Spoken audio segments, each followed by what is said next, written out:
Hi, this is Tim of the 1916 Company. Welcome and thanks for logging on. If you love this watch, email me. My email is still tmosso@thewatchbox.com. It's in the description below.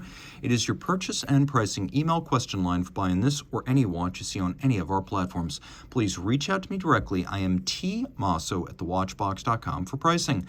Today, we're discussing a watch launched in 2017 by the independent brand Laurent Ferrier of Geneva. This is the Laurent Ferrier Galet Montre Ecole, a timepiece that celebrates both the traditional school watch, constructed as a proof at the conclusion of training by a watchmaking student. It also celebrates the early days of wristwatch manufacturing, when wristwatches were constructed from pocket watches that existed previously. And because the traditional school watch generally is a pocket watch, this watch embodies both the so-called officer's style watch, or the conversion of a pocket watch, as well as the look of a school-made pocket watch. So in stainless steel, it's 40 millimeters in diameter.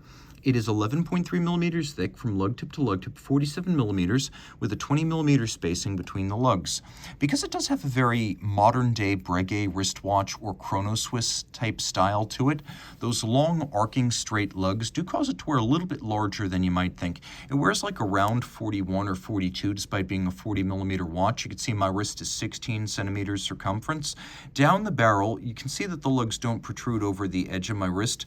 Over the top, though, you can see it's a little bit more pinched. In profile, though, happily, you can see that it's a thin case with a sloped flank, so it will slide underneath a cuff or a sleeve. The strap is relatively stiff because it hasn't been broken in. It's a brand new Laurent Ferrier factory strap. On the bottom, Alcantara is used, as that is a material that has race car associations, and Laurent Ferrier, the man, was both master watchmaker and race car driver at the prime of his career. You can see brand new strap, no crimping, no gouging.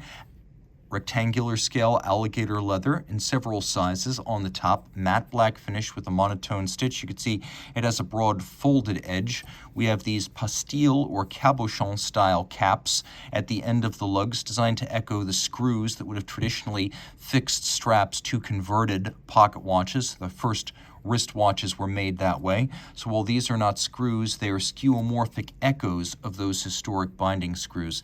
The case is round, polished. It features a step between bezel and case, and then a vintage-style unsigned onion-style crown.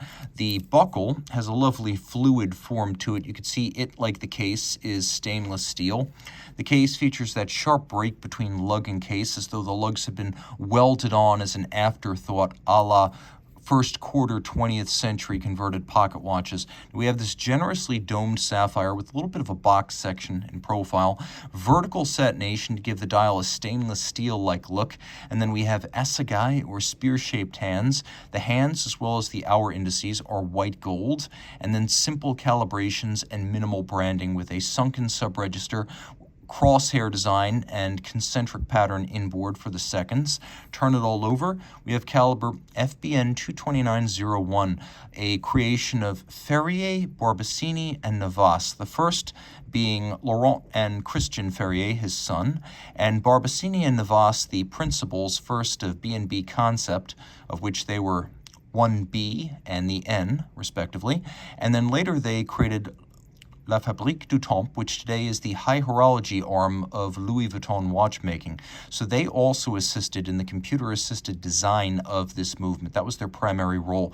They also fabricate the basic parts, which are then finished manually, assembled and regulated at Laurent Ferrier. Now here we have a watch that's designed to echo vintage styles, as instead of Côte de Genève, you could see a frosted finish across these gold gilded brass bridges.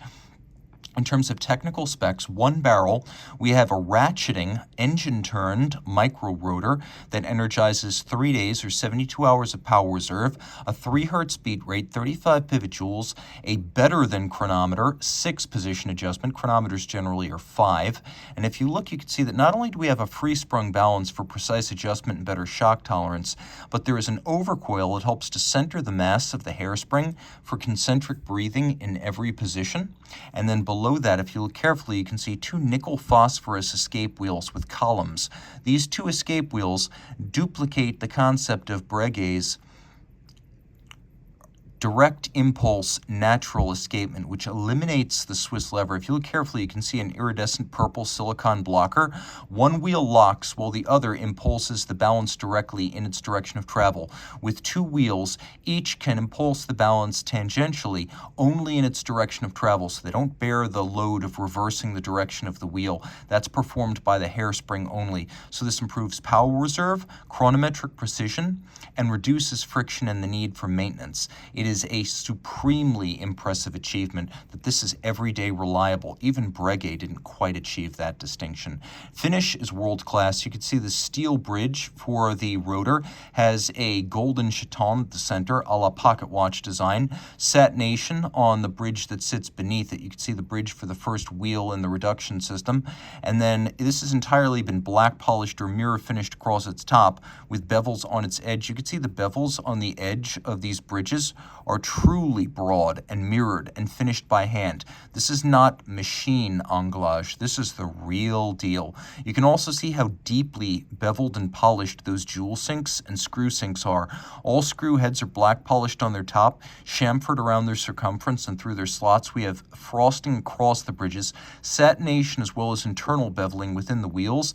And you can see here counting 1, 2, 3, 4 internal angles on the bridges. Then we have this skeletonized and black polished steel half bridge for the balance, and you could see that it's been mirror polished on its top, and it has 4 razor sharp interior bevels. Deeply impressive stuff, all in a movement that is encased in a 30-meter water resistant case. The setting action is super precise, and the crown doesn't wobble at all. It is not a hacking movement, but it has almost every other conceivable refinement. Reach out to Team Mosso at thewatchbox.com for purchase and pricing details.